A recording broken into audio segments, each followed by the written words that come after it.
3, 2, 1.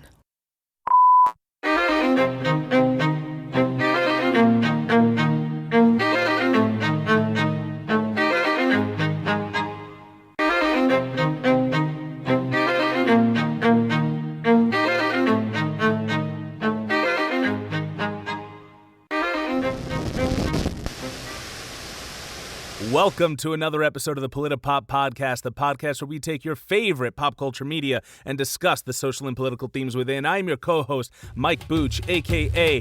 Laurie. Blake brings all the feds to the yard. Scratch that. It's just one nerd works a slideshow. In and out of costume, he could teach you, but he needs more lube. And I am thrilled to be joined by my co-host. Please give it up for Ty. Hey, it's Ty, a.k.a. Senator Keen and Kel. Oh, man.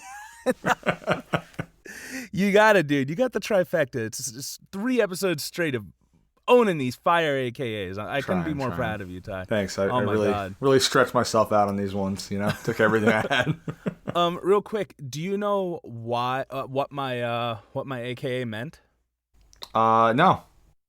Well, it's meant to go to the tune of milkshake. But yeah. Well, yeah, but I knew that. Also that kid, Pete, that comes with Laurie Blake. Yeah, he's Lube Man, right? He's Lube Man. Yes, yeah. He is. I actually have a whole article about it, which is pretty fun. Really? Yeah, there's this apparently there's this whole site called Peteypedia, which HBO put out, and like similar to how the original Watchmen comic book had all of these like documents from within that universe for you to get a little bit more world building in there if you're willing to do the work. The new Watchmen series apparently also has that, and it's this website that HBO put out called Peteypedia with like articles and evidence from like cases within that actual world. So I think that's a really cool homage. It is really cool. I don't think we even mentioned it, but basically Lube Man is this masked character that Sister Night chases down, and he takes a bunch of like squirt bottles of lube. He lubes himself up and slides into a sewer drain, and that's it.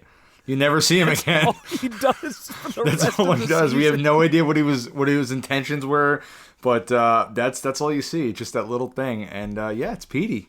I guess he wanted to get in on the masked hero business, though. I don't know if he's doing much heroics while sliding through sewers. He met the Ninja Turtles. Hey, who knows? I would feel damn heroic if I did that. And just it was pretty baller. One thing, just one time. Be like, oh my God, squirt myself down with SPF 666 and just, Yeah, he was like, fuck the police. As he slipped there. That's it. And then you just see like the dramatic shot like from that Spider-Man cover, except it's the Lube Man costume in the garbage can. He's walking away from it. He's like, I did my job here. Never again. Lube Man. The hero we needed.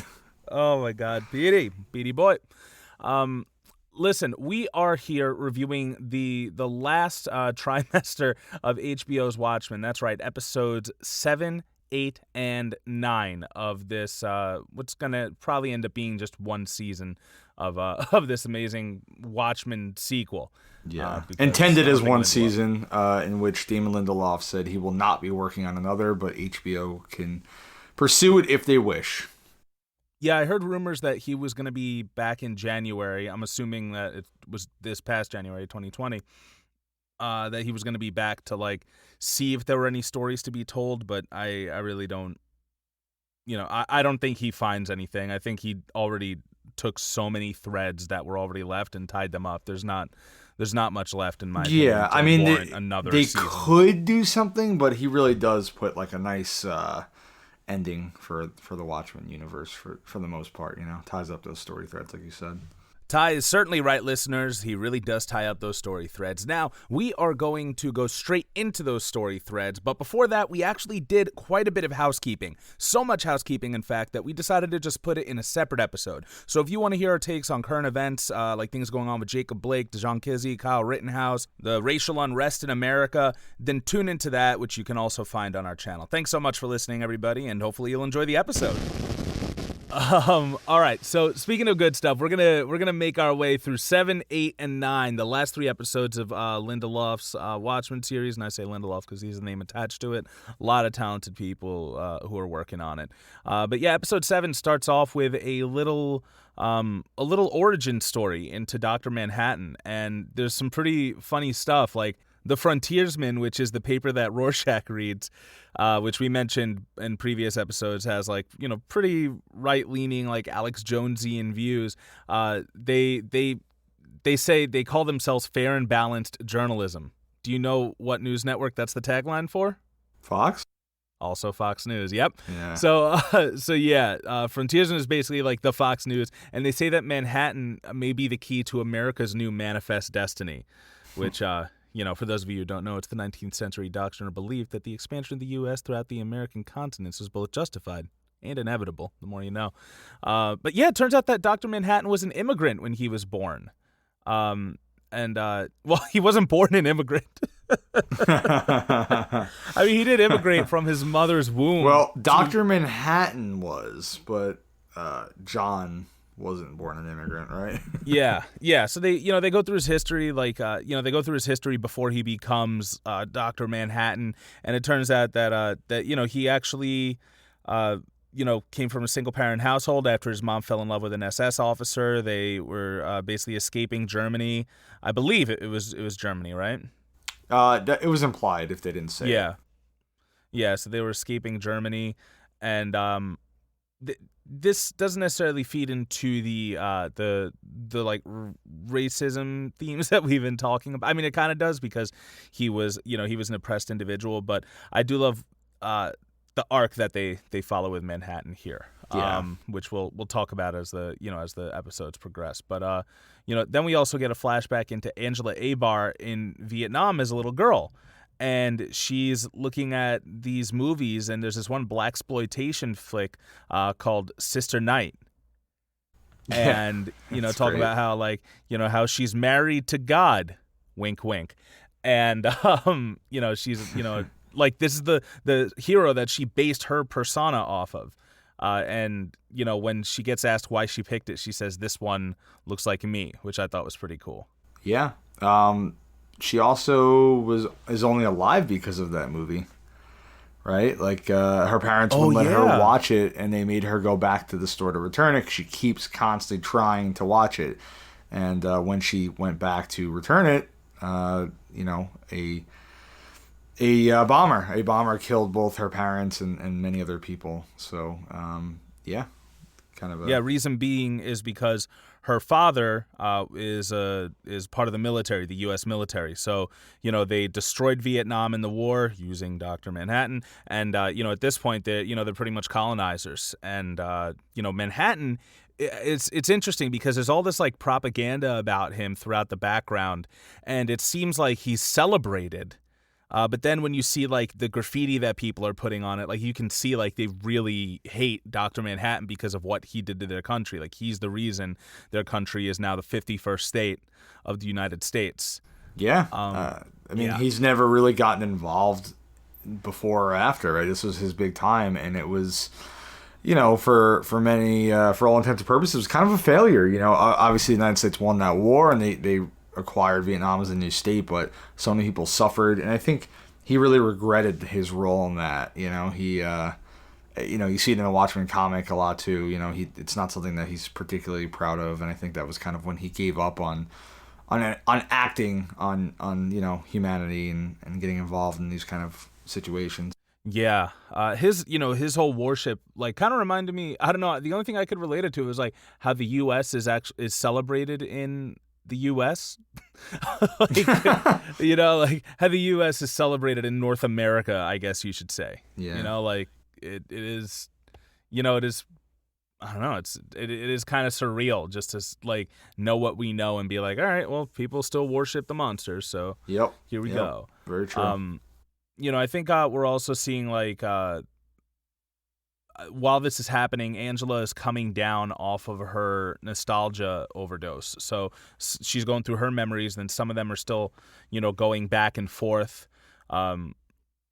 there's this awesome quote, and I should know who says it, but I don't remember. But they basically say, white men in masks are heroes. Black men in masks are scary, which, I think refers to why Will Reeves became Hooded Justice and made everyone think that he was white. I really like how they portray her memories and her grandfather's memories kind of mixing. And a lot of the experiences, though in different situations, are similar, the way she's seeing, the bombing that kills her family, and the attack on Tulsa, for example. It's a really, really great way that they kind of show their similar shared experiences, having not really known each other beforehand. Yeah, which plays into last episode's theme of generational trauma. They keep that going, and they keep it going strong. I think it's really awesome, and I'm jumping ahead a little bit, but they do end up bringing to justice, quote unquote, the man who was responsible for the bombing that killed Angela's parents. And, she calls him out to the cops, and, she says, that was him. And they put this black bag over his head, take him into the back to shoot him. And, Angela is all about it. She even wants to see it happen. And she kind of listen, she says, because they're going to send her away. Yeah, and the other cop. Yeah? Yeah, go ahead. No, you say. And that? No, I was going to say, and that's the reason she kind of becomes a cop, because the officer that she's standing with, is like, come find me when you're older. And she gives her a little badge.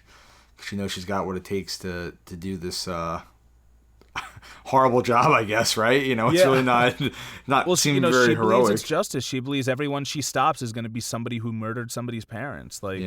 It's interesting how both her and her grandfather, unbeknownst to each other, were led into becoming cops. But now that she has her grandfather's memories, she's seen them kind of coincide, and she sees a clip of her grandfather getting the black bag put over his head by the cops, and it's all of a sudden like, oh wow, maybe the lines of justice are a little more blurred than I thought they were. Yeah. So that was really nice. I don't remember exactly what scene brought this on, but we see that white supremacy, evolved, from Cyclops, which is the white supremacist syndicate that Will Reeves was hunting down, and that they ended up becoming 7th Cavalry. They just, same people under a different name, and that kind of reminds me of the alt-right here, or what, there's that guy who got shot in Portland, Oregon. He was part of something called the prayer group, or the preacher prayer group, or some Patriot Prayer, I think it's called. We have the alt-right, we have the Proud Boys, we have the Boogaloo Boys. It's pretty much, it's just all the same thing though. It's all about upholding white supremacy. Different name, same tactics. Yeah, no.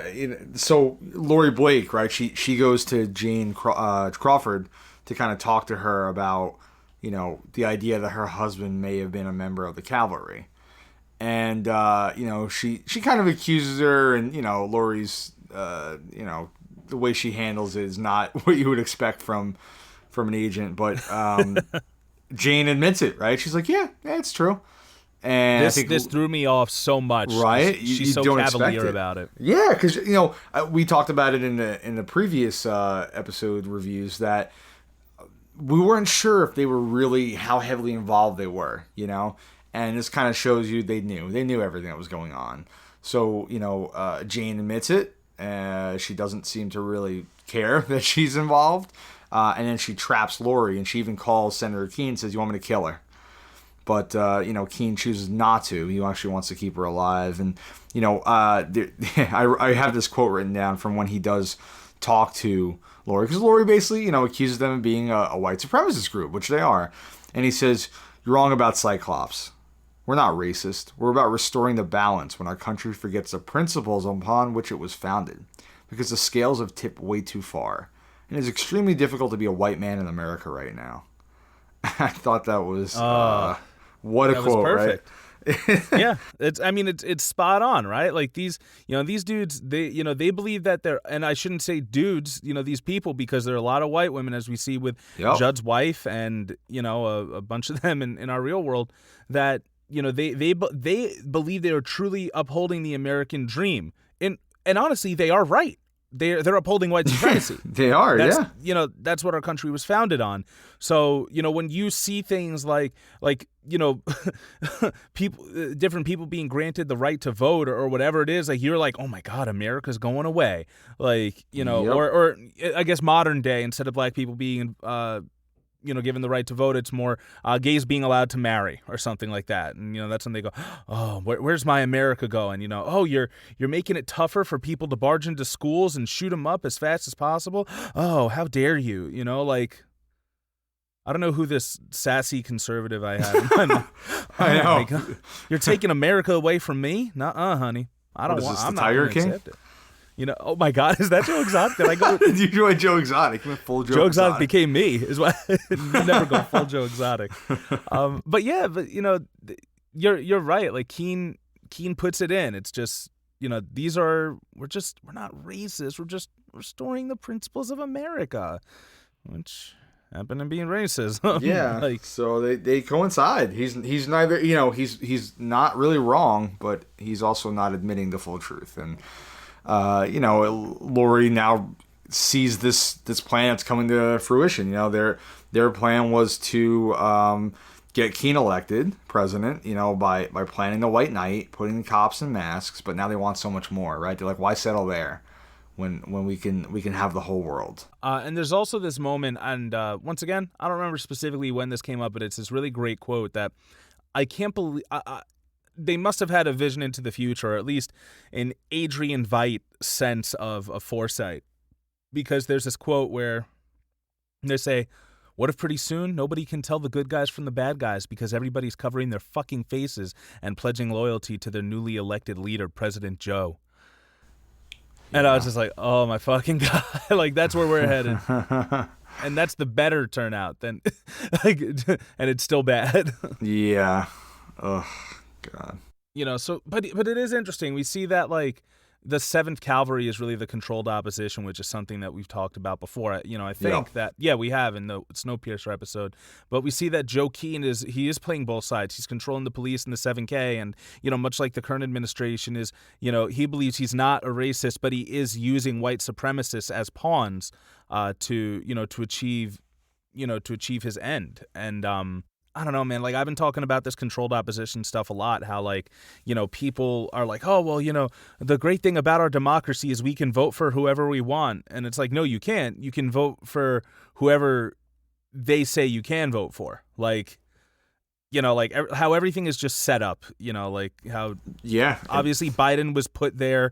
You know, they never would have given our candidate a chance. It's the illusion of sure choice, that they didn't. right? Exactly. It's the illusion of choice. And it's, you know, and now all of a sudden, if you don't vote for this guy, it's your fault. Things get worse. But it's like, no, like,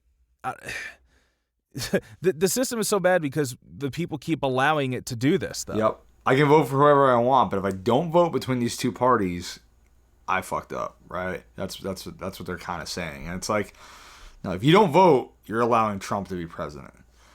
Well, you know, I don't want Trump or Biden as president. Like, where's the solution there? Like, can we get something better? You know, and we see here, you know, that Keene is going to use everything to take power. You know, he wants to be the president. He wants to be, you know, in charge. And these people are willingly helping him. And so many people think he's the good guy when he's secretly the bad guy. And you know, it just lines up with what we see in real life, minus, you know, the costumed heroes. Which, in my opinion, would make things at least a little bit better. Yeah, we get the property punisher. They get, you know, fucking property punisher. Lube man we don't even stuff. get we don't even get anti-fan, you know. We don't even get anti-fan. Damn it. No, we get super villains. We don't get superheroes. That's the problem. We have a lot of super villains. Yep. Like, you know, tell me we couldn't go into Arkham Asylum and be like, all right, here they are, Charles Manson. I don't know. Yeah, you're right. But yeah, so this is more story stuff, which is awesome. That's all I had to say. I mean, I really like seeing Angela's backstory. You know, they talked about earlier. I think in the first episode, you know, how she came from Vietnam and she was born there before it became a state, and you know, it's kind of okay. This is interesting. You know, so we see that she grew up in an orphanage until her. And you want to know what's going on because Angela says she's from Vietnam, but she's black. She's, doesn't even look a little bit Vietnamese. So you do kind of wonder, like, oh, there's a story there, and so it's great to finally see it. Before you talk about what happens just after the orphanage, you notice that in the orphanage, they're actually painting those secondhand toys of Dr. Manhattan. Yeah. And do you know what kind of toys they are? No, actually. They're nesting dolls. Oh. Which hide other stuff inside of them. But yeah, who comes to visit her? Her grandmother. Her grandmother comes to visit her. And this is someone she has never met before, right? This is Hooded Justice's wife, and yeah. It was really beautiful to see them like meet each other too. Yeah, they have this wonderful meal and they're bonding, and she's like, "I'm going to take you home to Oklahoma, and you're going to be with me now." And it kind of gives you this moment of hope, and you're like, "Oh, so that's how she wound up in Oklahoma." Like, things are going to get a little better for her at least. And then just as they're getting in, I guess, a cab, right, her grandmother has a heart attack and dies, and that's it. Yeah, she's gone. After they eat burgers and borscht. I was wondering which was it that gave her the heart attack. Oh, God. The burgers or the borscht? Maybe it was both. Who knows? We'll never have that answer. No, we won't.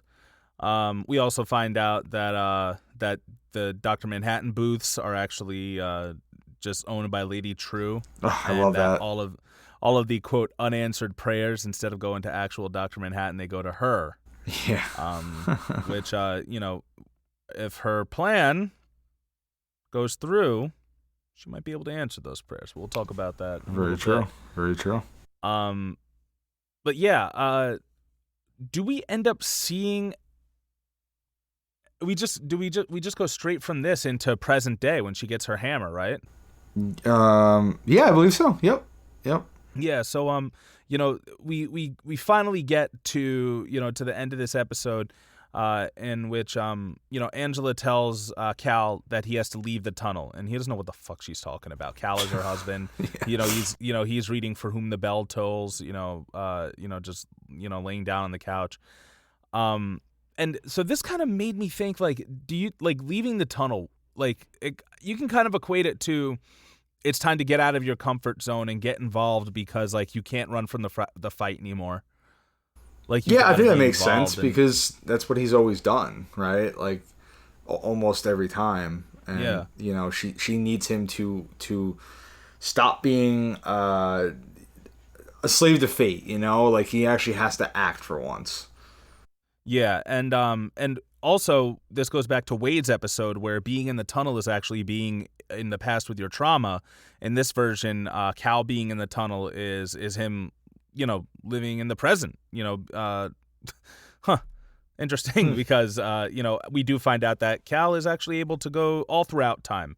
Angela takes a hammer to his head, just after saying it's time to wake up, babe, or something like that, or time to wake up, John, takes a hammer straight to his forehead, pulls out this little metal ring that looks like a hydrogen molecule, and of course it begins to glow from off screen, and we see that this entire time Cal has actually been Dr. Manhattan. Dr. Manhattan. Yeah. He's finally there. I want you to just tell me everything about episode 8 because I feel like this is like your favorite episode, right? Yeah, I think it's my favorite. I really like the Hooded Justice one, but I think as a Watchmen fan, this one's my favorite. Watching this series, I didn't think you would see Dr. Manhattan. I thought you would always see him like off to the side or on a TV screen. Like, I never thought they'd give you Dr. Manhattan. This episode begins with it's in Vietnam, and there's like a Dr. Manhattan Day, right? Like, where everyone's wearing, Dr. Manhattan masks. Yeah, they're all like cosplaying. And stuff, like it's a big party and celebration. And, Angela is in, I guess it's a bar. Yes, because a god walks into a bar. A god walks into a bar. Yeah, what a great title. And we see, in the street, this man pick up a Dr. Manhattan mask and put it on. And you can see that his head is blue, right? Whether it's painted or not, it's Dr. Manhattan, right? He walks in, he talks to Angela, Guys, watch the episode. Visually, they do a lot of really great stuff. They do. It's just awesome. It's just, they do so much. Like, I can't do it justice, but we'll try. 5 notes for this because like it's not related to our themes specifically, but it's just so good. So we kind of have to talk about it. We have to. I mean, and it all leads to the finale, obviously. Yeah. So what's bringing Dr. Manhattan into this bar in the first place? He wants to talk to Angela Abar, right? He basically, the way Dr. Manhattan works is time is kind of all happening at once for him. He doesn't view it the same way normal humans do. And so he's constantly, he's in the past, he's in the present, he's in the future, and he knows that he's going to fall in love with her right here, or in the future, actually, he's going to fall in love with her. And he has to meet her here. And, she doesn't buy it. She doesn't believe that he's really Dr. Manhattan. Everyone's dressed up like this. She wants nothing to do with him, but he keeps trying to convince her. He's like, what if I tell you why you're here? And she doesn't believe he can do it. And he's like, oh, well, you're mourning your parents' death, right? Because they died on this day, however many years ago. How do you know that? Like, what's that? She says, how do you know that? I don't remember what he says. He says, you'll tell me in 20 minutes. Oh, right. So there's a lot of that, and they're conversing. And while he's talking to her, we see this, they actually skip through time in the episode, right? We see all different instances of Dr. Manhattan talking to different people with, the voiceover. And we learn so much about what has led to this point. Dr. Manhattan, he's talking to Adrian Veidt at one point, right? While he's simultaneously talking to Angela. And we figure out, that he went to Adrian, they spoke, and Adrian actually gave him the device, right, that is in his head, so that would make him human. Yeah, it'll make him human. It'll block out, his abilities and won't allow him to know he's Dr. Manhattan. He can actually become a human again and escape, this fate that he's been tied to. And at the same time, while talking to Adrian, he does discuss how he created life, right? And he upon discussing with Adrian decides to kind of go to this place, right? He wants to see this life that Dr. Manhattan's created. I think he's done with Earth. He's had enough. He's saved it more or less, in according to him, he's saved humankind, and he wants something different, right? Would you agree with that? Yeah, and Dr. Manhattan, he creates life on Jupiter's moon Europa, where Veidt has been, for lack of a better word, banished to, and all of the people that inhabit this are both copies of the two people that housed little Doc Manhattan, little John Osterman, when he was on the run from the Nazis, I think. And and they just told him that like he should create, like that's what he should do one day, is create. And so this right here is what leads the Dr. Manhattan arc to be one of my favorite arcs of this whole story, is that we see in oh my God, I'm getting so excited because it actually is the perfect continuation for Watchmen, in my opinion. The entire story that Alan Moore and Dave Gibbons did, we see a man who becomes a god and drifts further away from being human.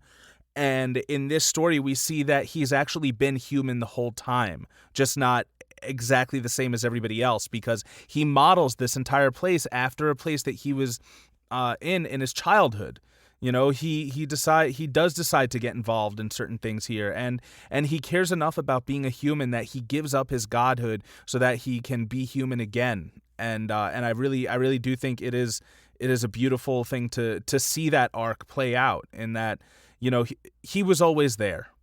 Yeah, well, I mean, the end of the Watchmen comic and movie, he's done with humanity. He has lost touch with them. Same, and, yeah. Right, yeah, right. And then, yeah, it definitely is. He, realizing that Laurie Blake, the Silk Spectre, is the daughter of the comedian, and the original Silk Spectre, it's such a... I forget how they put it, but it's such a crazy event, right? It's like he calls it a miracle. A miracle, yeah, because I mean, the comedian tried to rape her, and then somehow, some way, years later, they got together, made love, and had this child. So, like, she's actually inspires him again to believe in humanity. This is the miracle he's been looking for. That awakens him again. And though he does leave Earth for a while, and he goes to Europa, it's such an inspiration for him. So I think that's what kind of ultimately guides him back to trying to become a human. And it's a great journey. It's one that the Watchmen comics set up, and they're paying off here. So for anyone who was I guess offended by the show, didn't feel like they did a good job translating Watchmen or doing a sequel to it, they really are. They're doing justice by at least Dr. Manhattan, if anything. And I think Adrian's journey is finally, there's some payoff here too. It is realized, and it is. Yeah. I love it. Yeah, they kind of keep you in the dark for most of the show. You don't really understand what Adrian's role is. He's not really doing much that ties into the rest of the world. But, once you realize how he's aided Dr. Manhattan here, and then he's gone to Europa to live among these clones, these people that Dr. Manhattan has created here, it really brings everything together. And I think Adrian's such an interesting character because, he considers himself a hero, a savior, and yet he's so easily bored, right? Like, by people, by their problems. I mean, he kills these people on Europa like they're nothing. He wants to come back to Earth, the place he wanted to leave so badly. I don't think he can ever really be satisfied. He's a narcissist. He's they say the most intelligent person in the world, and there is no equal to him except possibly Dr. Manhattan. And yet Dr. Manhattan, I think, in many ways is more connected to humanity than he is. You just blew my fucking mind with that. Wow. You're absolutely right. He is. It's like Superman, right? Like you always say, like Superman is one of the most human superheroes out there in a lot of ways, even though he's a Kryptonian. And I think it's kind of the same thing here, and Veidt he just doesn't understand. He doesn't understand compassion. He doesn't understand emotions. He doesn't understand love. He's never felt love. And Dr. Manhattan has on several occasions been in love. Yeah, and the thing is, like, he doesn't even say, like, oh, like, this is a chemical reaction, blah, blah, blah. Like, he literally says, like, all right, this is the moment I'm falling in love with you. And, this is what it's all led to. And, it's important to note here that before Dr. Manhattan became human, he modeled himself after a man who looks like Cal. So he was, tall, muscular, sexy, fucking 7-inch flaccid black man. And which is a fun scene because he lets Angela's trying to give him yes. a corpse of someone that has no family, and she gives him 3 choices, and he goes, is there another one? And she pulls out another one, and he's like, that's the one. He knows that's the one she wants. So he lets her kind of choose his model because he doesn't care. He just wants to be with her, and whoever she wants him to mimic, to look like, he'll do it because he just wants to be human and at her side. Which, what I think is interesting about that is, because I've been trying to think, like, is that appropriation? You know what I mean? Like, he's a white man becoming a black man. But the thing is, in 59, when he first became Dr. Manhattan, he grew himself back bit by bit, and he was not the same man he was when he got shredded in that machine. He ceased to be a white man named John, right? I mean, he's a blue man, muscular man. But that being said, this blue muscular man does have Eurocentric features. He does. Or he does have European features, rather. However, now when he gets out of being Cal, he still retains Cal's African features, except he just has blue skin and a bald head. Because at the end of the day, unsettling, but it is what it is. Yeah, it is a little unsettling. It kind of weirded me out at first, but he can look like anyone he wants. He can change his appearance at will. He wasn't created one way. He could be anything and anyone, which I think, you could even look at it like, maybe trans folks, who choose to be who they feel they are inside. And Dr. Manhattan can do that at any time, which is, such an amazing gift for himself and for the ones he loves.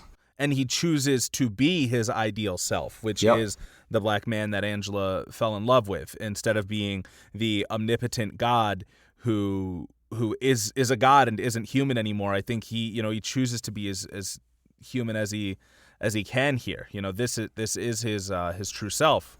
Yep. The first time I watched it, I didn't really get that. I was a little like, it's kind of weird that he stayed like that. I'm like, why wouldn't he revert back to his original form? But upon another viewing, I come to the same conclusion, and I do agree. And that's it's a powerful moment that he decides to stay like that. And so like throughout this episode, we see him constantly talking to Angela in the bar, and we see other times where he says we're gonna have a fight, and she's like, we're not gonna fight. And, lo and behold, they do have a fight. And I think one of the things that I always find so interesting about Manhattan is that, I said this earlier, he's a slave to fate. He doesn't believe he can change things. So, they wound up having the fight, and she's sitting there, and he had told her he was going to be asked to leave by her. And she says, do you need me to say it? And he says, yes. Like, even though he knows that she wants him to leave, he needs her to physically say the words before he goes. And I find that, we see that constantly happening with him, that he can't make his own decisions, which is so different from Angela, who doesn't believe in fate. She believes she can change it, that, if she acts, she can do whatever needs to be done. And I think that's such a distinct difference between the two of them. And you did make comparisons between him and Adrian Veidt, and Veidt is somebody who was constantly trying to control the course of fate, whereas Dr. Manhattan just kind of witnesses it at all times and chooses not to intervene. One last thing about this, and then we'll move on to episode 9.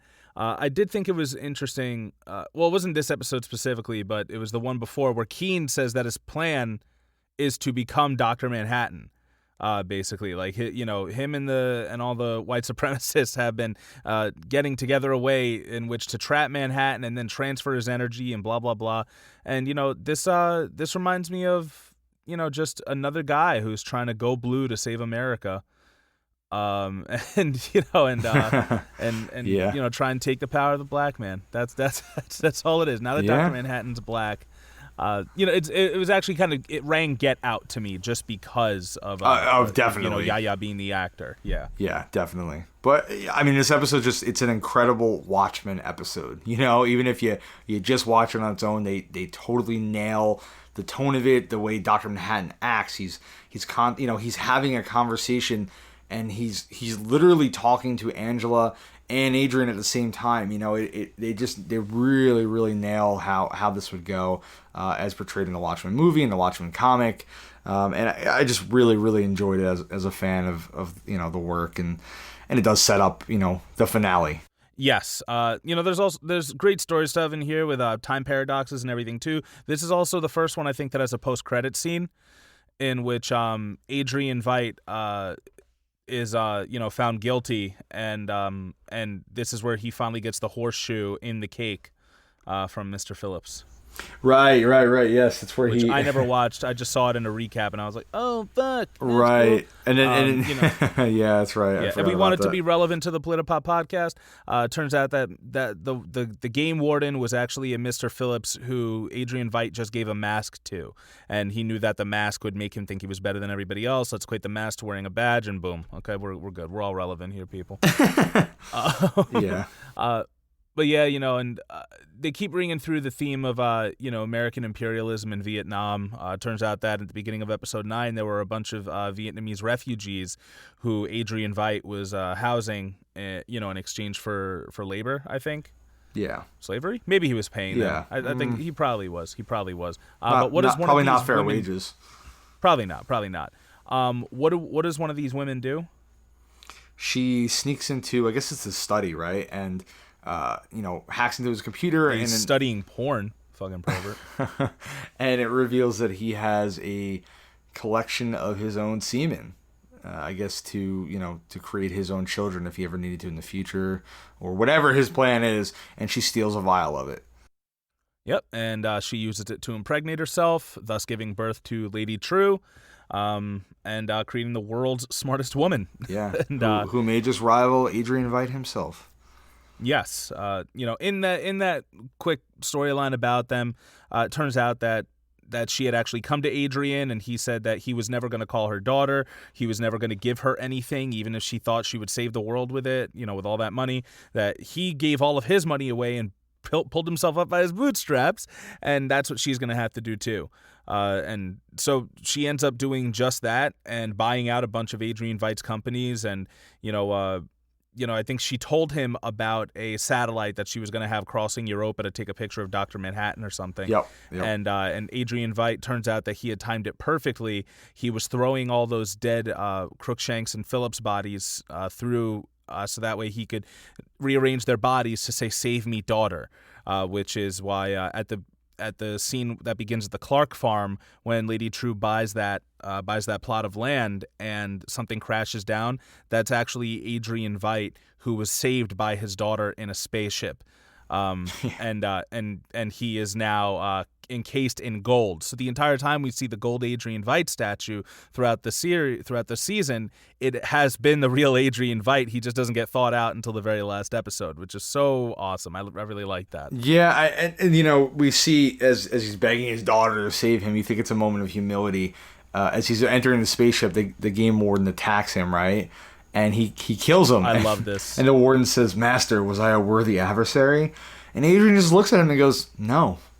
Like he is so full of himself. Even in this man's last moments, he can't just lie to him. And the disappointment on this man's face as he dies, it's brutal. You know what's really fucked up? That Dr. Manhattan probably knew Veidt was going to do all this shit. Yeah, he did. The people that he modeled after the people who saved his life.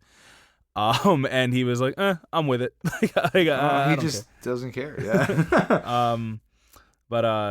Fun fact, Angela and Lori Blake are Eskimo sisters. Just wanted to throw that out there. Yes, they are. Yeah, I mean, it turns out that we know that she saves him not because she actually cares, but because she wants him to be there for her crowning achievement. I think we could skip ahead a little bit. We've done that this whole time. Her ultimate goal has been to take Dr. Manhattan's powers once the cavalry makes their move on Dr. Manhattan. It all, in the previous episodes, we had learned that the cavalry knew where Dr. Manhattan was, and that is the reason why Angela needed to wake him up by smashing his head in with a hammer so that he could fight back against the cavalry before they could take him. But Lady True, much like Adrian Veidt, has been manipulating everyone. She is a master strategist, an absolute genius. She's been playing everyone to her motives and her ultimate end goal there.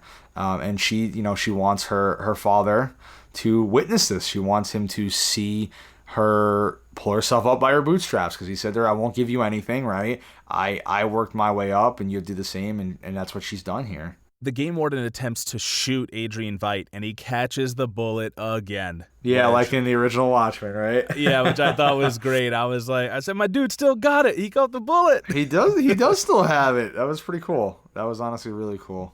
That's how great he is. You don't realize that he was very capable. He could literally, I guess, calculate how to catch a bullet. He doesn't have super strength or speed. He's just very, very intelligent and very skilled. Yeah, he would be like basically an evil Batman. Yeah. Oh God. Or not evil, but whatever he is. That's where I wrote. He also believes he can go blue to save America. It is interesting how like Keene, he does have so many similarities to racists in real life who like they kind of subvert it. Like they won't outright say that they don't like black people or people of color, but they'll say like, oh, like he says, we're not going to apologize what happened, for something that happened before he was born. Oh, we don't want our guns to be taken away and blah, blah, blah.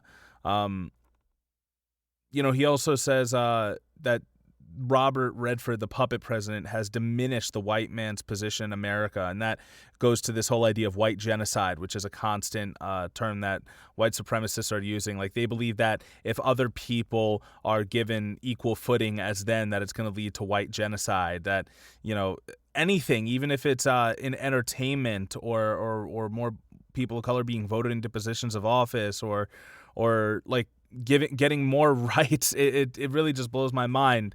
But that's the thing. Like I think the idea is because like white people just kind of inherently had all of this stuff from the beginning, and now people are going to be on the same footing, like having fully earned it the entire way. I don't know. Yeah. I see what you're saying. I think they're afraid of that's the only bit of superiority you had, just because a few of your ancestors had muskets. But yeah, there's also this interesting moment where it's interesting to me, he calls Angela a black bitch. Yeah, I was going to bring that up too, because they could have easily just had him call her a bitch, right? Like, he obviously doesn't like her, but the fact that he uses black bitch goes to show he is a racist, right? Like, don't forget it, but as much as he might deny it, her color does matter to him. Well, he could have easily called her the N-word too. He could have. He could have. It reminded me of how when Will Reeves was being lynched, one of those cops has said, listen, keep your black nose out of our white business, you N-word. Yeah. And, it's the exact same intention, even though it's different words. Like, nowadays, they'll call, like, black people thugs and savages and stuff like that, but you know exactly what you mean. Like, come right out and say it, because, I think he thinks he's better than that, though, right? Like, he does. In his mind, he's not a racist, so he's like, I'm not going to use the N-word, but I'll call her a black bitch. He's thinking the same thing. He just, he's not going to, make himself look worse than he is. He's going to be the damn president, right? Like, he wouldn't sink that low. There is an amazing climax here, so definitely check it out. It involves, us finding out that Lady True's daughter, Beyond, is actually a clone of her mom, so that way she can have both her mom and her father there to witness her success. And, we find out that Looking Glass actually defeated all those 7K guys, killed all of them who raided his bunker, and he ended up taking one of their masks and going undercover. So he was like there in the finale as well with Laurie Blake and Angela. Yep. Adrian Veidt ends up letting loose another wave of little mini squids that he's been doing to keep everyone in check, except he freezes them this time, so it's gonna murder his daughter is going to stop her from becoming Dr. Manhattan, because Keene's plan failed fantastically. It did and it didn't, because we kind of skipped a lot here. Yeah, obviously, we did skip a lot. Yeah, the 7th Cavalry did come for Dr. Manhattan. When Angela awoke him, and Dr. Manhattan, makes her kids disappear, sends them to her grandfather, which, pisses her off. And yes. He's acting very erratically because he's still trying to get back to who he is. He doesn't. He's hungover, basically. Yeah, basically. He's hungover from humanity. And I'm hungry. I gotta make food. I gotta make breakfast. He's got this carton of eggs that Angela smashes, and while he's trying to make waffles and stuff. Yeah, and the cavalry does come, and Angela's like, I'm not going to let them take you. So she busts out all her weapons, and she goes out there, guns blazing, and she kicks their asses, right? She's fighting them. There's tons of them, but there's too many. And so Doc Manhattan comes out, and he fights them himself, and he's just fucking making these guys blow up all around him. Oh, God, what a great sight. And to see white supremacist heads explode. Yeah, but then we see here again, he could easily stop this from happening, and he lets it. He stops, and she's like, "We did it," and he goes, "We didn't, right? No, they're still gonna get me." And he lets them shoot him with this teleporting gun, I guess, however you want to describe it. And he's captured by the cavalry, and I just thought it was so interesting. He had so much time, he knew it was gonna happen. He could have stopped it, and yet he still lets fate happen. He doesn't think he can defy it, and he falls into this trap, and he's trapped in this cell made by these old batteries, lithium batteries. The only thing that can block him, it can't let him focus, let him think. So he's stuck, right? He doesn't know what time he's in or where he is or anything. He's all thrown off, and that's why Angela comes here to storm this place and take him back. And she can't actually kill all these guys and save him. But Adrian Veidt, like you said, he releases the squid attack because he's going to save the day again. He's going to foil his daughter. This blew my mind, how he managed to do this. Like, wow, okay. You want to explain it more? No. Oh. No, you keep going. I love listening to you, but it did blow my mind that it's like, wow, it's up to him to save the day again. And unfortunately, he has to destroy Greenwood. So, his plan is to send these harmless squids that will land in like a 5-block radius here. But he's going to freeze them before the impact, so that it's basically dropping these these glaciers down onto the street. It's going to destroy everything and kill everybody there. Yeah, and there's a couple of great moments here where he talks about how his daughter's a narcissist and she has to be stopped. She thinks she's going to use Dr. Manhattan's powers to save the world and make it better. But he knows that deep down, she's just so full of herself that she doesn't really have the right so much intentions. hubris. So this actually, real quick, gave me a bit into Manhattan's character too, though. Yeah. Because the whole time I was thinking she couldn't do that, because once she gets the power of Manhattan, she's going to be so aware that everything is meaningless and she's not going to care about what she did in humanity.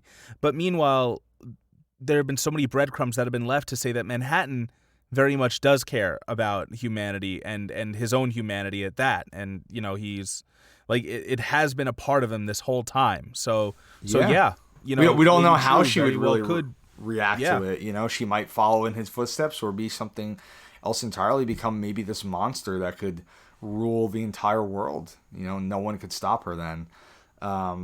But yeah, I think Laurie makes a comment like, "Oh, narcissist, huh?" And he says it takes one to know one. Adrian's he's not a fool. He's not going to lie. He knows that he's a narcissist as well, but that's why he's the best chance of stopping her. And he he's basically like, making Wade his servant, right? He's like, you check that temperature, you do this. Like, he doesn't even know his name, doesn't care. And then he finally says, well, I hope you don't, there's no one you like down there or love down there, because he's gonna kill everybody, right? That's his plan, to kill them. And she says, are we gonna be able to save John? And he says, oh, I'm fairly certain John's already dead. We're just gonna stop my daughter. Oh yeah, and what's interesting is that Wade doesn't really like try and knock out Adrian here or anything. Like, Wade's entire reality was based off the lie that Adrian perpetuated, and yet, like, all right, like, let's just do what we got to do right now. I think everyone's also kind of in shock at what's going on. I think so too, and I think they proved Wade's a good guy, right? At the end of the day, he's not a bad guy. He didn't join the cavalry for real. I think he really does believe in justice, and he doesn't want to let this happen. He doesn't want the cavalry or True to get Dr. Manhattan's powers at this point, so he's just gonna go along for the ride. He's kind of relegated, unfortunately, to a very minor character in these episodes, and doesn't really have a huge role towards the end. But I was glad he was there. And Angela just narrowly manages to escape this whole barrage of frozen squids, and she makes her way to the Dreamland Theater, which is where everything started. The entire show started there. It's also where they had Black Oklahoma. She makes her way to the Dreamland Theater, and who else is there but her grandfather, Will Reeves, and of course the kids are sleeping on the set of Oklahoma. One thing I did forget to mention is that Adrian Veidt's whole plan to save the world was to use its Earth's own systems against them, like to manipulate those systems into making the world a better place. But meanwhile, it seemed like Lady True's whole idea was to wipe it from the beginning and like do her own thing. Like, she needed the power of a god in order to achieve true change, because a human changing humanity is just going to keep it human at its core. Yeah.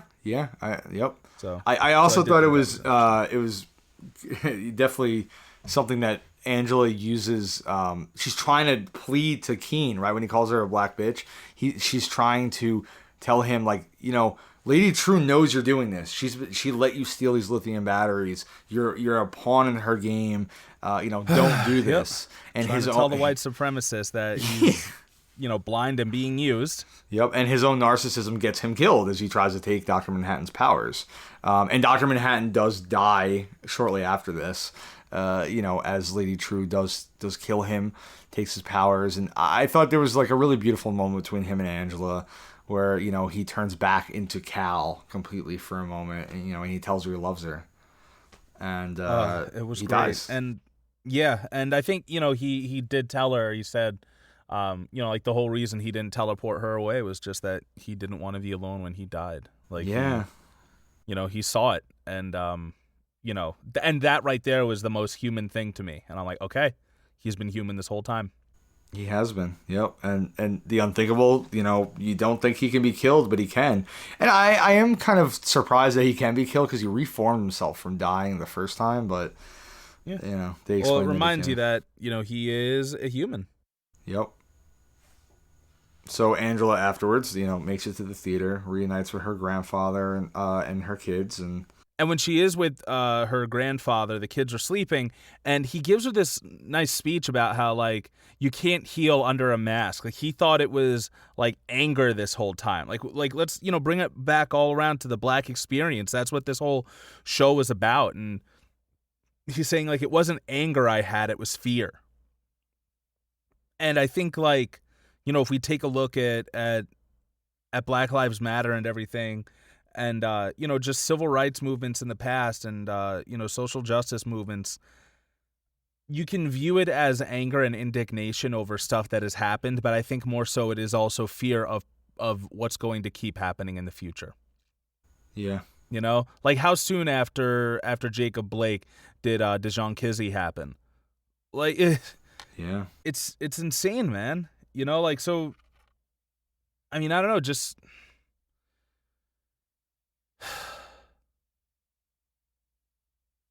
It's, I don't know, it's just a shame. Like, that is the Black experience. And I'm not saying, like, Black people are scared people. Obviously not. But, do you have a better chance of mouthing off to a police officer and getting away, or talking shit about them on a rap record? Like, why do you think that makes its way into so much music? Yep. You got to express yourself somehow, right? I wrote The Mask of, like, Being Tough. You just think that, all of us do this.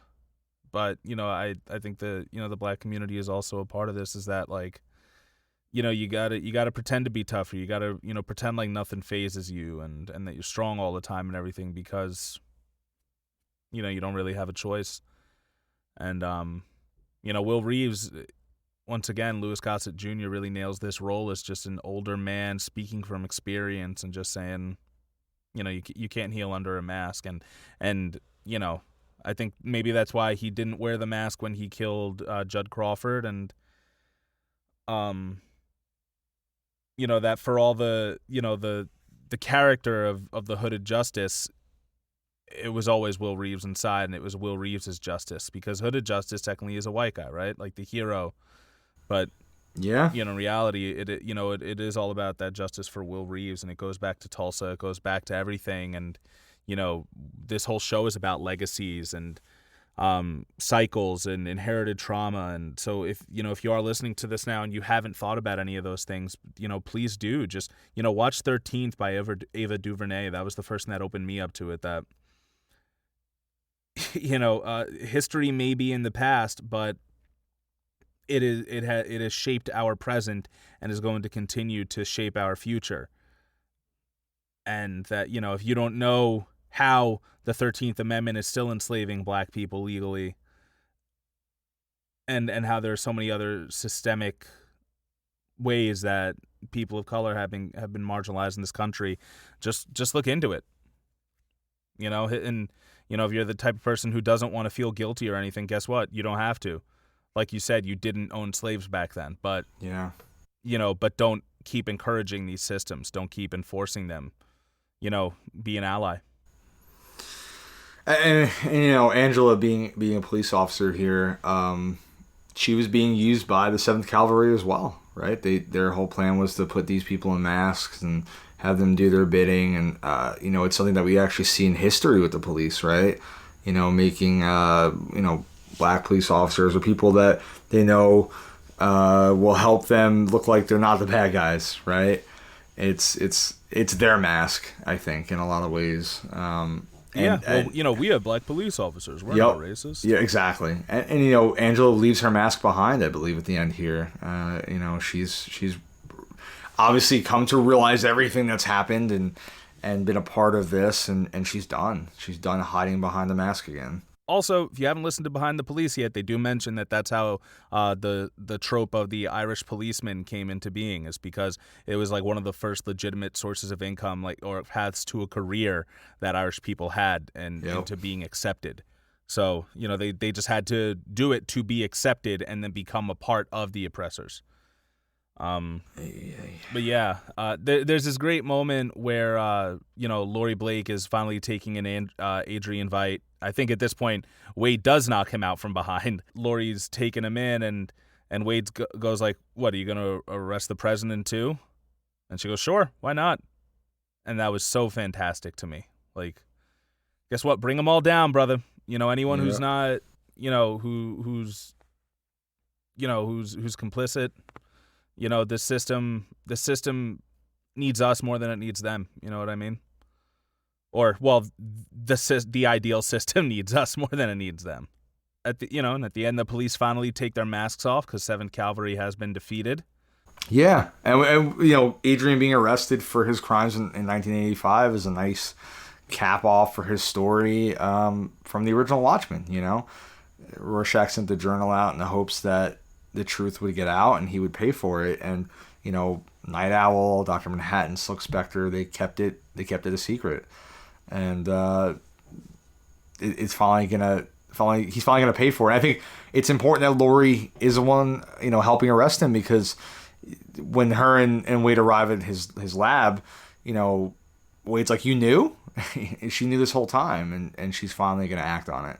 Yeah, you're right. She was complicit and everything, and I mean, for all intents and purposes, it did work out, right? Like, the world became a better place. It's, and we didn't talk about any of it, but like throughout the Watchmen world, there are these amazing multicultural eating spots because of the like the melting pot the world became. So which is why burgers and borscht is a thing in Vietnam for some reason. Yep. But yeah, and we could talk about the ethics of being complicit in that as long as we want, but that's another time. I do think that the ending was beautiful, in that Angela gets back home and she's cleaning everything up. She finally lets her grandfather in, and gives him a place to sleep. And as she's cleaning everything up, she finds one egg that was unbroken, and she remembers that.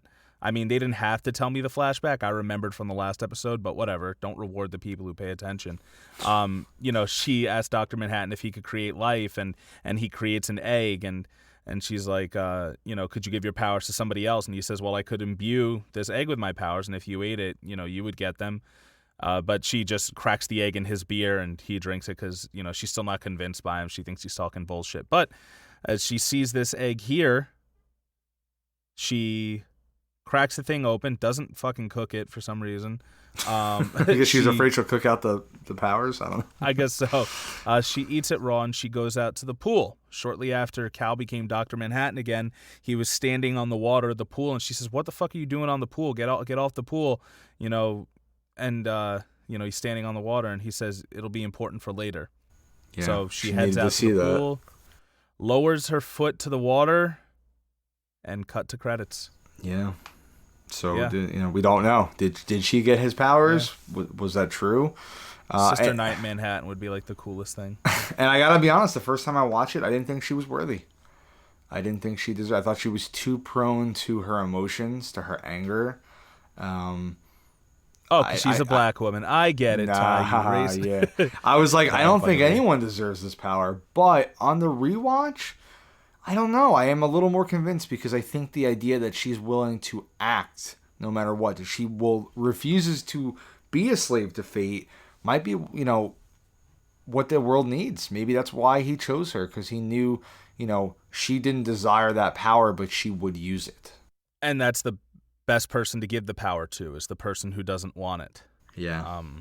And the fact that she will act and just not be one of those complicit individuals, and that she doesn't have the privilege of being able to stand by and watch certain things happen.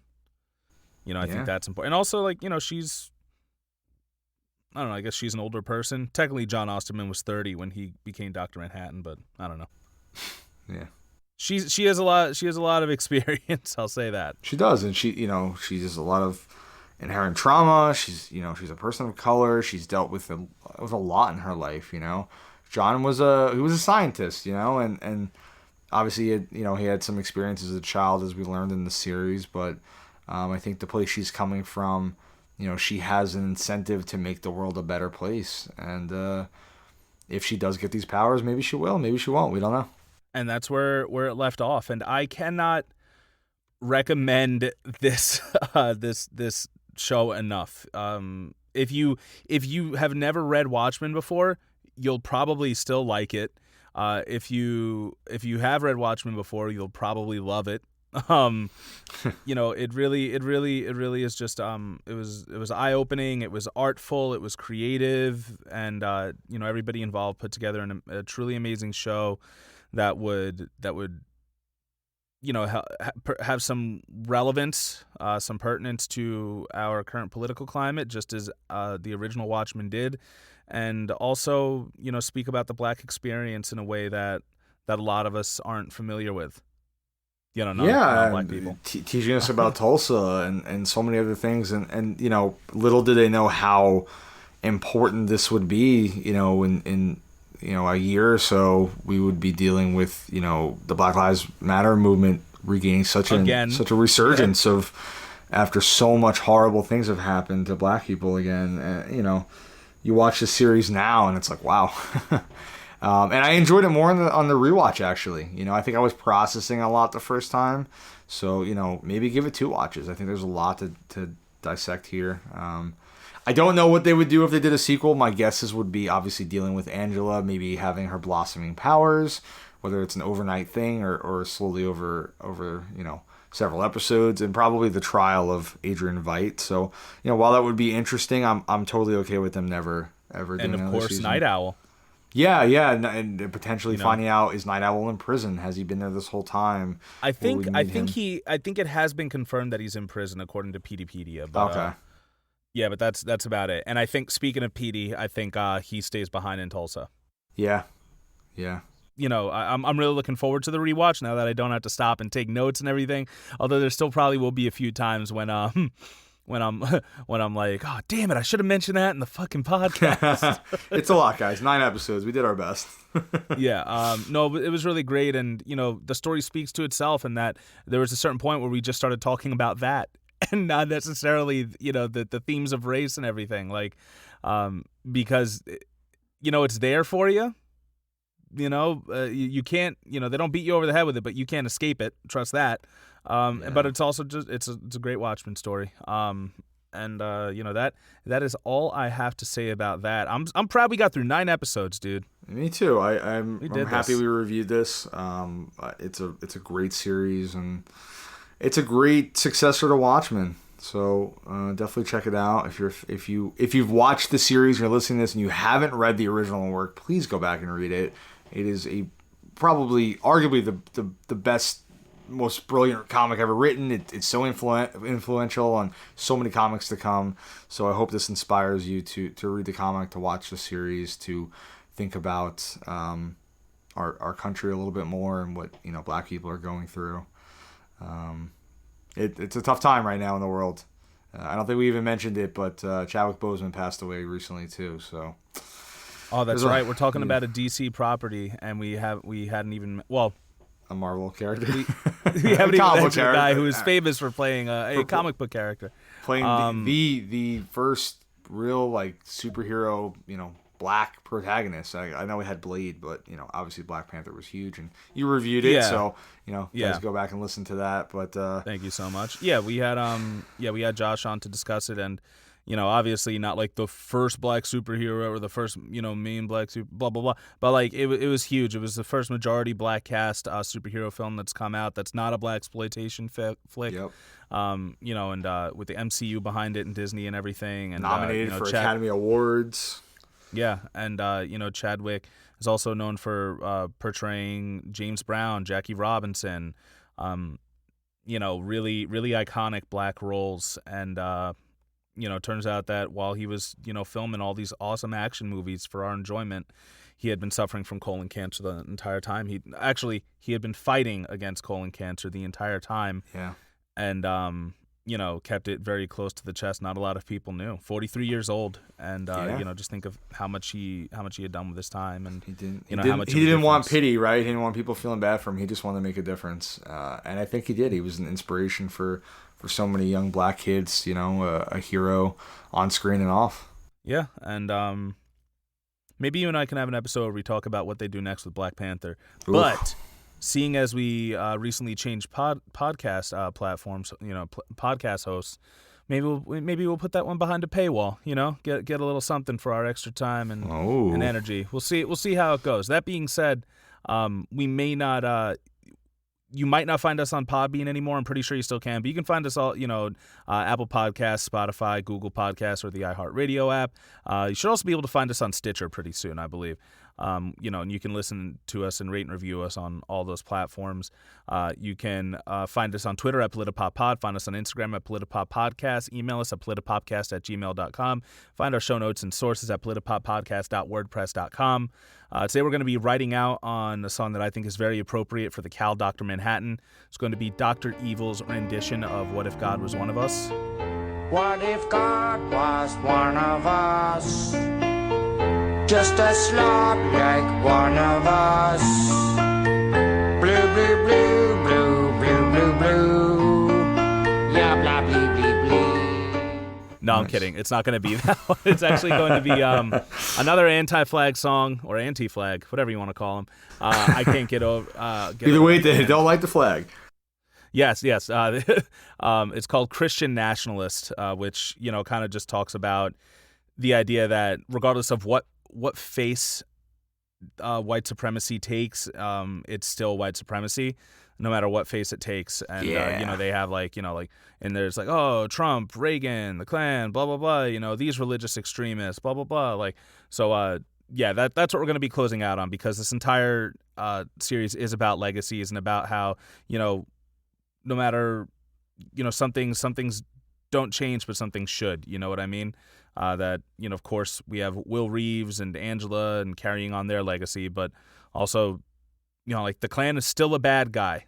They may be under different names, but white supremacy is still very much alive. You have to be aware of it, and even the superheroes have trouble fighting it sometimes. So that being said, for the Politipop podcast, I've been Mike Booch. I've been Ty. And no matter what you're watching, what you're reading, what you're listening to, folks, never stop thinking, never stop learning, and always remember to please read between those lines.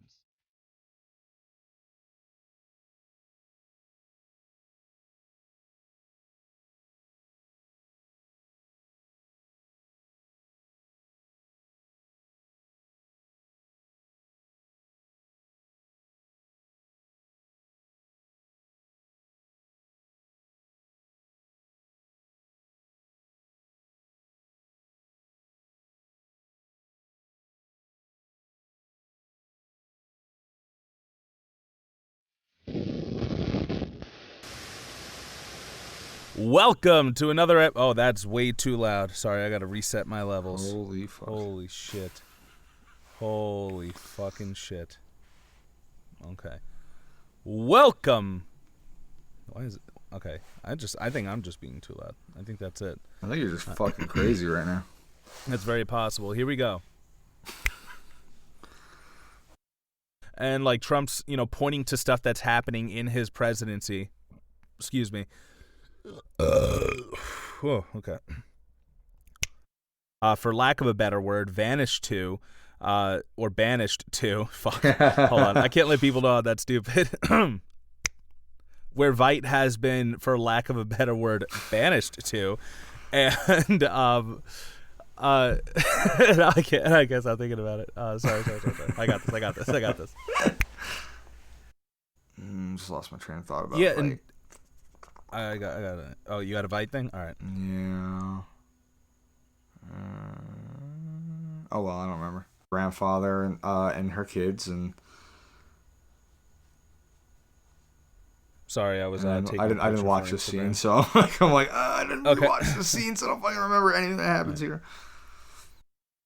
Definitely. Did you say Adrian got arrested? Because I was looking at my notes when you started that sentence. I did say Adrian got arrested. Okay, yeah. Cool. I want to make sure I was following what you were saying. Yeah. Okay.